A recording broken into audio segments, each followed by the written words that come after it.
So you're planning a group trip to Houston and you need a big vehicle, right? You might think renting a large SUV or a van is pretty straightforward, but you've actually got a pretty big decision to make. Let's break it down. Okay, here's what we're going to do. First, we'll talk about why you even need a big car in Houston in the first place. Then, we're going to dive deep into two very different ways to rent one, the budget route versus the premium one. And by the end, you'll have a clear idea of which path is right for your trip. All right, first things first, let's get right to the heart of the matter. I mean, really, why is this such a big deal? Why do so many people visiting Houston, and hey, even some folks who live there, find themselves needing to get behind the wheel of a big SUV or a passenger van? Well, here's the thing you got to understand about Houston. It is a massive, sprawling city that's really built for driving.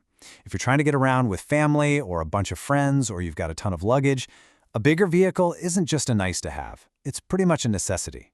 So, you know you need a big car. Where do you start? Well, for most of us, the first stop is one of those aggregator websites, like Kayak or Momondo. You punch in your dates, and boom, you're flooded with options. And what a world of options it is. You see all the names you know, right? You've got your top-rated guys like Avis and Enterprise, and then you've got, well, let's just say a 2.0 rating for Thrifty and 6 kind of tells its own story. Honestly, looking at this list, it feels like you're spinning a wheel, doesn't it? And this, right here, this is what hooks you. It's the price. I mean, when you see a number like $57 a day for a big passenger van, it is really hard not to think you've hit the jackpot. Even if you don't snag that rock-bottom deal, you're still looking at an average of around $92 a day for a 7-passenger van. This is definitely the budget-friendly path, and for a lot of people, that price is just too good to pass up. But you knew there was a but, right? What's the catch? Well, when a deal seems that good, it often is. And when you start digging into the actual customer reviews, a much more frustrating story starts to unfold. You see things like this. We're not just talking about a car that's a little messy. Some people report getting vehicles that are in genuinely terrible condition or just filthy. That is not how you want to start a vacation. Or how about this one? This is the one that really gets me. The absolute nightmare scenario. You show up, reservation and all, only to find out the car you booked just isn't there. And the only offer is a different car at a different location. It's a classic bait and switch.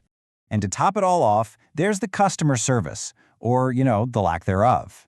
This review just says it all. You're 4 minutes late and you're just out of luck. It seems that low price can come at a really high cost to your time and your sanity. Okay, so if that first pass sounds like a roll of a dice, and let's be honest, it kind of does, what's the other option? Let's take a look at the other fork in the road, the premium, concierge-style service. Yeah, this is a whole different ballgame. We're not talking about you going to some counter at the airport. Companies like iExotic, they flip the model. They build their whole business around service, and they bring the entire experience right to you. Now, obviously, this kind of service, it comes with a very different price tag. And yeah, it's a big jump. A premium Chevrolet Tahoe from a luxury service like this is going to start at around $395 a day. But here's the key difference. For that money, you're not just hoping for a large SUV.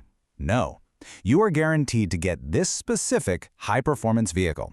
You know you're getting that powerful V8, that premium sound system. And maybe most importantly, you're getting a service that drops it off right at your hotel.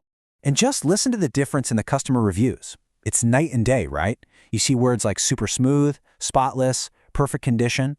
It's a stark contrast, and it's pretty clear what you're paying for. A guarantee of quality and zero hassle. So, we've laid it all out.